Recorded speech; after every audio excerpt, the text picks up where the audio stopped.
Free franc.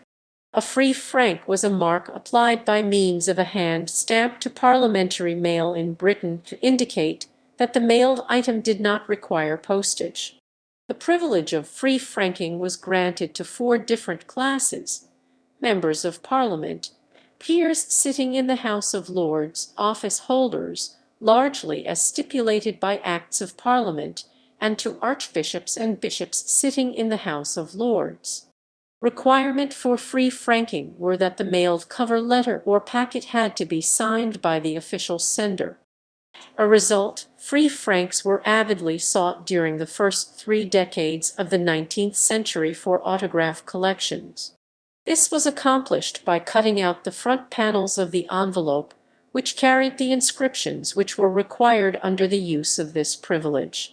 These panels are referred to by collectors as free fronts. In 1840, as a result of various abuses and excesses that had plagued the British Post Office for many years, Rowland Hill's reforms brought an end to the free franking privilege in 1840 when he introduced the postage stamp to Britain. Origins and use. Under the parliamentary franking system, members of the British Parliament MP were able to send letters free of charge, the cost being borne by the taxpayer. The origin of the system was a decree of the Council of State of 1652 confirmed by an ordinance of 2 September 1654 during the Cromwellian period.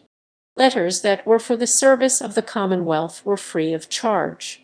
Originally all that appeared on letters was the addressee, the word frank or free, and the signature or seal of the sender. In the 18th century special marks started to be used, first in Dublin in 1706 and later in London and Edinburgh. The date of posting was introduced and more elaborate marks came into use. Abuses. The privilege was supposed to be for official business, however. The high cost of postage meant that it was widely abused. MPs sold their franc to businesses and franked the letters of constituents and relatives. Regulations about the number and weight of letters and other matters failed to stop the abuse of the system. According to Ralph Allen, in 1741, the value of franked letters, if the correct postage had been charged, was over Ps 50,000, and by the time of Allen's death, in 1764, the annual value was Ps 170,000. In 1841, of the reforms introduced by Rowland Hill was the elimination of the free franking privilege granted to members of Parliament and other government officials. It was common for members of Parliament to give out signed blank sheets of paper to friends and business associates on which they could write letters and mail them at no cost. Parliament members were even appointed to the boards of large companies in order that their mailings could make use of the free franking privilege. Although free franking existed from the middle of the 17th century, it was not until 1764, when the post office revenues passed from the Crown to the state, that the first hand stamp was introduced in England. In 1764, an Act of Parliament was passed to prevent abuses, which included a penalty of transportation for 7 years for anyone convicted of counterfeiting handwriting in order to send mail free of postage. By the 1830s, around 5 million francs were used annually.